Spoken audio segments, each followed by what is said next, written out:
ஒரு ட்ரெயினில் ஒரு அப்பாவும் ஒரு 24 வயசு மதிக்கத்தக்க ஒரு பையனும் போயிட்டுருக்காங்க. அப்போ திடீர்னு அந்த பையன் வந்து கத்துறான், "அப்பா இங்கே பாருங்க, வெளியில் மரம்லாம் பின்னாடி ஓடிக்கிட்டே இருக்குது" அப்படின்னு சொல்லி.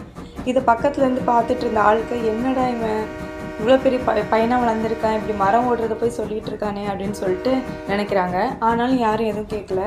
பார்த்தா உடனே திரும்ப அந்த பையன் சொல்கிறான், "அப்பப்பா வானத்தை பாருங்கள், அந்த மேகம்லாம் ட்ரெயினு கூடவே சேர்ந்து ஓடிக்கிட்டு இருக்கு" அப்படின்னு சொல்லி ரொம்ப சந்தோஷப்பட்டான். அவங்க அப்பாவும் அந்த பையனை பார்த்து சிரிக்கிறாங்க.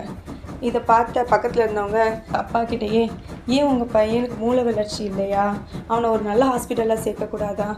இவ்வளோ பெரிய பையனாயிட்டானே, ஏன் இன்னும் ஹாஸ்பிட்டலில் காமிக்காமல் வச்சுருக்கீங்க?" அப்படின்னு கேட்குறாங்க. அதுக்கு அந்த அப்பா சொல்கிறாங்க, "ஆமாம், நாங்கள் ஹாஸ்பிட்டல்லேருந்து தான் வரோம். என் பையன் பிறவிலேருந்தே குருடன். இன்றைக்கி தான் முதல்ல அந்த உலகத்தை பார்க்குறான். அதனால தான் அவன் சந்தோஷத்தோடு இப்போ கத்திக்கிட்டு இருக்கான்" அப்படின்னு. இதே மாதிரி தான் உலகத்தில் ஒவ்வொரு மனிதர் பின்னாடியும் ஒவ்வொரு கதை இருக்குது. இதெல்லாம் நம்ம தெரியாமல் யாரையும் டக்குன்னு நம்ம ஜட்ஜ் பண்ணக்கூடாது.